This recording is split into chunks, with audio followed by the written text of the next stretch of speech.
तो श्रोताओं, आज की कथा है अधोधम्य और उद्दालक मुनि की कथा। धन्य है श्रोताओं उद्दालक मुनि।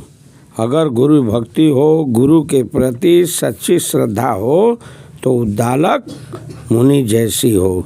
तो आइए सुने, कथा का श्रवण करें कि क्या किए ऐसी गुरु भक्ति क्या थी जो है धन्य है उद्दालक मुनि। तो इनकी सच्ची गुरु भक्ति के बारे में आइए जाने विस्तार से। तो बहुत समय पहले की बात है श्रोताओं, तक्षशिला देश में अयोधम्य नाम के एक ऋषि रहते थे। उनके 3 शिष्य से श्रोताओं, आरुणि, उपमन्यु और वेद।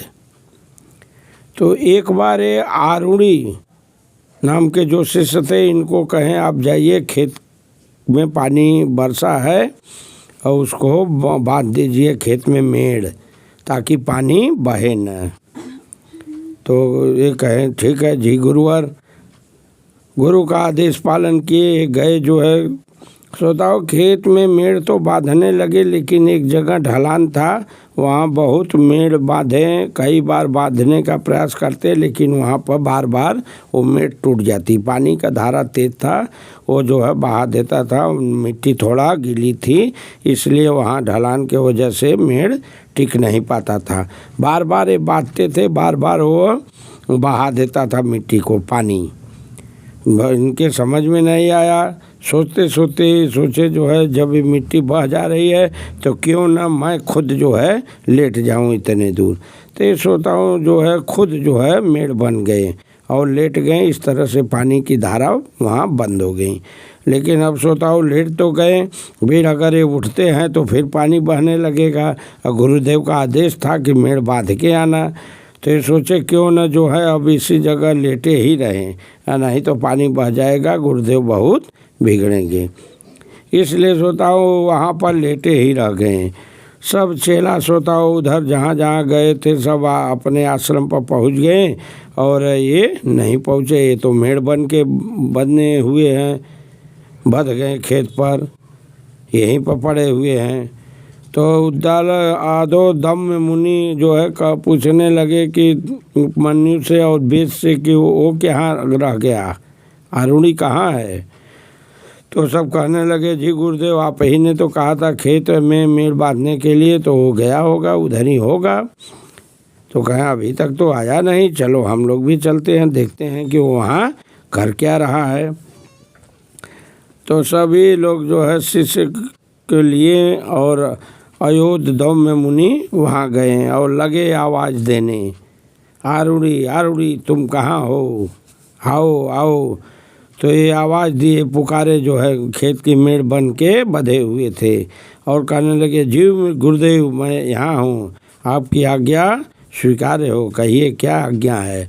फिर तो श्रोताओं ये खड़ा हो गए, खड़ा हुए खेत की मेड़ से और आए गुरुदेव के यहाँ प्रणाम किए और कहने लगे गुरुदेव मैं खेत में मेड़ बन के पड़ा हुआ था, क्योंकि अगर हट जाता तो पानी बहता रहता, मेड़ टिक नहीं पाता था वहाँ, इसलिए मैं खुद जो है मेड़ बन गया था और तभी से मैं यहाँ पर पड़ा हूँ। मैं आता कैसे आपके यहाँ, यदि आता तो खेत का पानी सब बह जाता था। आप तो कहे थे मेड़ बांध देना, बंधा नहीं, इसलिए मैं खुद वहाँ बंध गया। जब ऐसा सुने श्रोताओं अयोधम्य ऋषि तो कहे धन्य है तू, धन्य है ऐसा चेला, धन्य है तेरी भक्ति, तुम्हारे जैसा शिष्य शायद ही कोई मिले जो गुरु की आज्ञा का पालन करे। तू धन्य है, मैं तुझसे प्रसन्न हूँ। और इतना प्रसन्न हुए श्रोताओं, कहने लगे जाओ तुम जो है तोड़ ताड़ करके जो है मेड़ को बांधे हो, इसलिए अब तुम्हारा नाम आरुणि नहीं बल्कि उद्दालक रहेगा। तो श्रोताओं पहले इनका नाम आरुणि था, बाद में उद्दालक ऋषि के नाम से प्रसिद्ध हुए। बहुत बड़े धर्म के शास्त्र धर्मज्ञ और वेद के ज्ञाता हुए थे। गुरु के वजह से हुए थे, अयोध्यम के वजह से हुए थे। जब अयोध्यम ऋषि प्रसन्न हुए थे तो इनको वरदान दिए कि जा तुम्हें वेद और धर्म शास्त्र का ज्ञान हो जाएगा। तो यही कारण था श्रोताओं, इस तरह इनको जो है ज्ञान हुआ वेद का, धर्मशास्त्र का, और बहुत बड़े महान ऋषि बने। ये गुरु की वजह से हुआ। और उद्दालक मुनि जैसे शिष्य धन्य हैं जो गुरु की इतनी बड़ी सच्ची भक्ति इनके हृदय में समाई हुई थी। तो श्रोताओं, इस तरह से कथा यहाँ पर समाप्त होती है। अगर कोई भक्त जो है, अगर कोई गुरु की भक्ति करे तो उद्दालक मुनि जैसे ही सच्ची गुरु भक्ति का पालन करे। एक बार प्रेम से बोलिए उद्दालक मुनि की जय, श्री कृष्ण भगवान की जय।